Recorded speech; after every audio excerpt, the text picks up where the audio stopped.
حضرت ابو بکر صدیق کا زمانہ تھا تو ایک شخص ملک شام کا رہنے والا بڑا قرضہ چڑھ گیا اس پہ،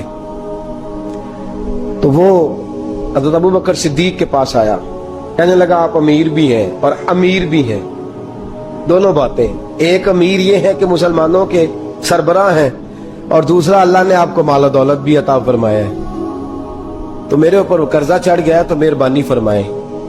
وہ کہتا ہے حضرت صدیق اکبر نے میرا ہاتھ پکڑا، گھر کے اندر لے گئے، باہر سے دروازہ بڑا اعلیٰ تھا لیکن گھر کے اندر گیا تو چارپائی بھی کوئی نہیں تھی، کھجور کی چٹائیاں بچھی ہوئی تھی، کھجور کی چھال کی، اور وہ بھی پھٹی ہوئی۔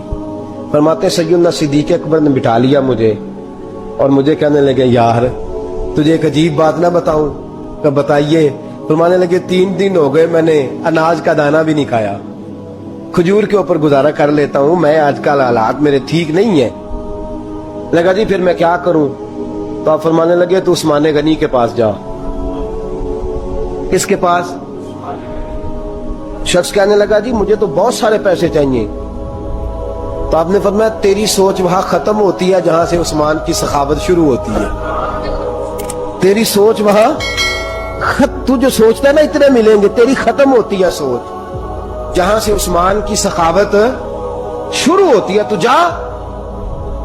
کہنے لگا جی آپ کا نام لوں؟ فرمایا ضرورت ہی نہیں پڑے گی۔ جی میں ذکر کروں گا کہ مجھے امیر المومنین نے بھیجا ہے۔ فرمایا ضرورت ہے، صرف اتنا تو جا کے بتانا کہ میں مقروض ہوں اور رسول اللہ کا نوکر ہوں صلی اللہ علیہ، اتنا بتانا کہ مسلمان ہوں، مصطفیٰ کا غلام، بس، اور کسی اضافے کی ضرورت۔ کہا جی وہ دلیل مانگیں گے؟ فرمایا عثمان خیرات کرتے تفتیشیں نہیں کرتا، عثمان اللہ کی راہ میں دیتے ہوئے تفتیشیں 10 روپے دینا اور 100 بات سنانا فقیر کو، تک تو نہیں نا، 10 روپے اور 100 قسم کے تانے نہ دے تو میاں چشم پوشی کر جا، تجھے کس نے اجازت دیا ٹٹولنے کی، پھولنے کی اور کرودنے کی؟ یہ حال اگر تیرے ساتھ کیا جائے، رب اگر تجھے ٹٹول کے دے تو تیرا کیا بنے؟ رب کریم اگر تجھے ٹٹول کے دے کہ پہلے بتا نمازیں کتنی پڑھی ہیں، سویرے اٹھتا ہے کہ نہیں، تو تیرا کیا حال ہوگا؟ تو ٹٹولتا پھرتا ہے 10 روپے دینے کے لیے۔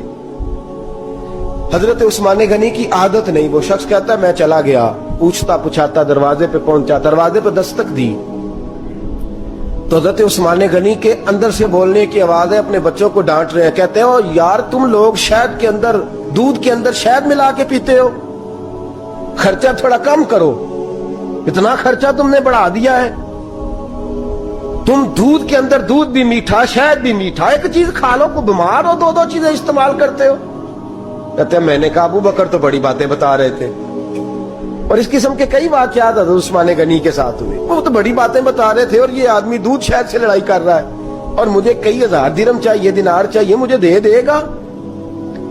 فرماتے ہیں اب وہ ڈانٹ کے باہر آئے، میں دروازے پہ تھا، آتے ہی کہنے لگے میں آیا نا تو جب میں نے السلام علیکم کہا تو وہ سمجھ گئے میں مسلمان ہوں۔ کہتے ہیں وعلیکم کہا تو پہلا جملہ انہوں نے جو بولا وہ ان کے بڑے پن کا مظاہرہ تھا۔ کہنے لگے بچوں کو ایک بات سمجھانی تھی، آنے میں مجھے 1.5-2 منٹ لگ گئے، تو دروازے پہ کھڑا رہا، مجھے معاف کر دینا۔ بڑے لوگوں کی بڑی باتیں، بڑے لوگوں کی بڑی باتیں، اتنا بڑا قد ہے اتنا بڑا اخلاق ہے۔ کہنے لگے تجھے ایک بات بچوں سے کرنے لگ گیا تھا، تجھے انتظار کرنا پڑا، ذرا درگزر کرنا۔